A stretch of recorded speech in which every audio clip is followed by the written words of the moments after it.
भारतीय घरों पर बीते वर्षों में तेजी से कर्ज बढ़ा है। लेकिन ये कर्ज घर, गाड़ी या पढ़ाई के लिए नहीं, बल्कि मौज काटने के लिए लिया गया है। कैसे? इसे आंचल मैगजीन के एक्सप्लेनर और दो कहानियों से समझिए। मुंबई की दो टीनेजर्स जून में अपनी मां के साथ दक्षिण कोरिया के बुसान गई। मकसद था कोरियाई बॉय बैंड BTS का कॉन्सर्ट देखना, और इस सफर का बड़ा खर्च उन्होंने क्रेडिट कार्ड से उठाया। दूसरा किस्सा रेडिट की एक पोस्ट से सामने आया। एक युवा जोड़ा पिछले साल थाईलैंड घूमने गया और अपने बजट से कहीं ज्यादा क्रेडिट कार्ड पर खर्च कर बैठा। हालत ये हुई कि अब वो नकदी का इंतजाम करने के लिए थर्ड पार्टी ऐप्स के जरिए पैसे घुमा रहा है। भारतीयों की खर्च करने की आदत तेजी से बदली है, इसलिए उन पर तेजी से चढ़े हैं कर्ज। लेकिन RBI जैसी संस्थाओं की चिंता कर्ज की मात्रा से ज्यादा उसकी बनावट को लेकर है। अब घरों के कुल कर्ज में आधे से ज्यादा हिस्सा उन कर्जों का है जो शौक पूरे करने के लिए लिए जाते हैं, और ये कर्ज घर, खेती और कारोबार के कर्ज से तेजी से बढ़े हैं। आंकड़े इसकी तस्दीक करते हैं।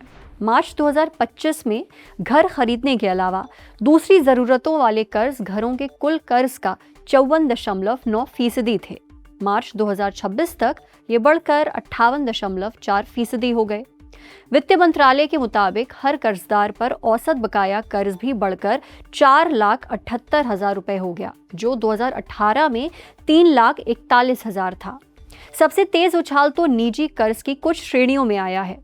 सोने के गहनों के बदले लिया गया बकाया कर्ज मार्च 2022 में 74,738 करोड़ से बढ़कर मार्च 2026 में 4.61 लाख करोड़ रुपए हो गया। वहीं दूसरी निजी कर्ज का बकाया इसी दौरान 9.02 लाख करोड़ से बढ़कर 17.32 लाख करोड़ रुपए पहुंच गया। तो बढ़ते निजी खर्चों से क्या खतरा है?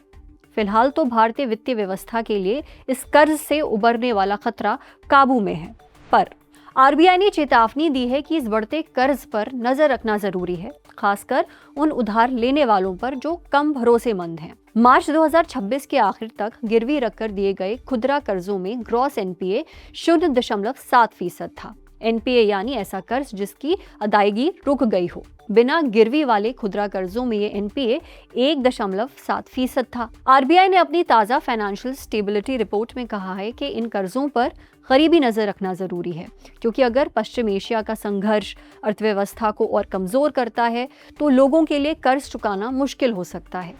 सबसे बड़ा खतरा ये है बिना गारंटी वाले निजी कर्ज, यानी वो उधार जिसके बदले कर्जदार को सोना या जमीन जैसी कोई चीज गिरवी नहीं रखनी पड़ती। इसकी समस्या को 2 पॉइंट्स में समझते हैं। 50,000 रुपए से कम के छोटे कर्ज के मामले में फिनटेक कंपनियों ने 56.8% बाजार पर कब्जा कर लिया है। फिनटेक यानी वो कंपनियां जो तकनीक के जरिए अक्सर मोबाइल ऐप से कर्ज और दूसरी वित्तीय सेवाएं देती हैं।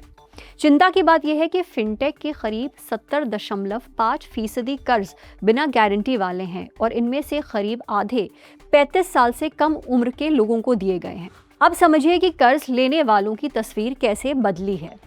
सिबिल ट्रांस यूनियन के ताज़ा आंकड़े बताते हैं कि जो लोग कर्ज लेने के योग्य हैं, उनमें से सक्रिय रूप से कर्ज लेने वालों का हिस्सा करीब एक दशक पहले से 11% बढ़कर अब लगभग 28% हो गया है। सिबिल ट्रांस यूनियन वो संस्था है जो लोगों के कर्ज और उसे चुकाने का रिकॉर्ड रखती है। देश में कर्ज के योग्य 89 करोड़ लोगों में से करीब 1/3 ने बीते साल में या तो कोई कर्ज लिया, या उनका कोई कर्ज चल रहा है, या वो EMI और क्रेडिट कार्ड के बिल चुका रहे हैं। इनमें से करीब आधे लोगों ने खर्च के लिए कर्ज लिया है, जैसे क्रेडिट कार्ड या पर्सनल लोन, जबकि करीब 10% ने कारोबार के लिए कर्ज लिया है। आंकड़े बताते हैं कि 2017 से 2024 के बीच खर्च वाले कर्ज लेने वालों की संख्या 4 गुना और कारोबारी कर्ज लेने वालों की संख्या 10 गुना बढ़ी है। खर्च के लिए कर्ज लेने में सबसे आगे रहे हैं युवा, जिनमें जेनजी भी शामिल हैं, जो अक्सर 3 साल से कम में चुकाने वाले कर्ज लेते हैं। इन आंकड़ों में एक बड़ी चिंता छुपी है। एक क्रेडिट कार्ड ब्यूरो के अधिकारी बताते हैं, हमें लगातार ये देखना होगा कि कर्ज को बढ़ावा देते हुए कहीं हम गैर जरूरी कर्ज को तो नहीं उकसा रहे। दूसरी बात है चुकाने की क्षमता। खासकर युवा कर्जदारों जैसे कुछ वर्गों में जहां कर्ज का बोझ बढ़ गया है। खर्च वाले कर्ज के मामले में कई बार कर्ज देने वाला ये पूरी तरह जांच ही नहीं पाता कि कर्जदार की आमदनी कितनी है और बढ़ते बोझ के बीच वो चुका पाएगा या नहीं। पिछले लगभग 10 वर्षों में जरूरत से ज्यादा कर्ज लेने वाले लोगों का हिस्सा 3 गुना बढ़ा है। जरूरत से ज्यादा कर्ज लेने का ये रुझान खासकर युवाओं में केंद्रित है। देश में कर्ज लेने वालों में युवाओं का हिस्सा 2017 के 33% से बढ़कर 2026 में 39% हो गया है। कुल मिलाकर ये रुझान एक बात की ओर इशारा करता है कि अब लोग कोई संपत्ति बनाने के बजाय तुरंत के खर्च के लिए ज्यादा कर्ज ले रहे हैं। पिछले वित्तीय वर्ष में बकाया क्रेडिट कार्ड कर्ज 3 लाख करोड़ रुपए पार कर गया और समय पर ना चुकाए गए कर्ज यानी 90 से 360 दिन तक के बकाया साल दर साल 40% से ज्यादा बढ़ गए। तो क्या ये घबराने की बात है? एक अर्थशास्त्री इसे संतुलित नजरिए से देखते हैं। नाम ना लेने की शर्त पर उन्होंने कहा, खर्च के लिए बढ़ता ये कर्ज नीति निर्माताओं और बैंकिंग क्षेत्र की चर्चाओं में बार बार उठता है। 2022 और 2023 में तो इसे लेकर खास चिंता जताई गई।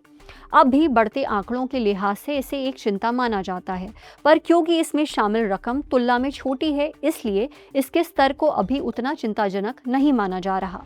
शुरुआत में हमने आपको 2 उदाहरण दिए थे, म्यूजिक कॉन्सर्ट्स और घूमना फिरना। खर्च के इस मिजाज पर भी नजर डालते हैं। बैंक ऑफ बड़ौदा की अर्थशास्त्री दीपान्विता मजूमदार और जानवी प्रभाकर के अनुमान के मुताबिक बीते 24 महीनों में हुए म्यूजिक कॉन्सर्ट्स ने 1600 से 2000 करोड़ रुपए का खर्च बढ़ाया होगा। और इन कॉन्सर्ट्स में जाने वालों का बड़ा हिस्सा जेनजी है, जो कई मामलों में ऐसे खर्चों के लिए एक से ज्यादा क्रेडिट कार्ड का सहारा लेते हैं।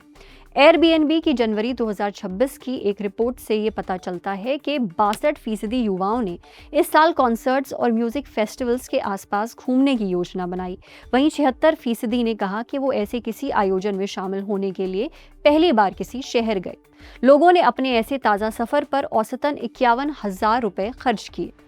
10 में से 6 युवा तो अपनी महीने की आमदनी का 21 से 40% हिस्सा संगीत से जुड़ी यात्रा और अनुभवों पर खर्च करने को तैयार थे और 10 में से 1 तो इस पर अपनी आधी आमदनी तक लगाने को राजी थे।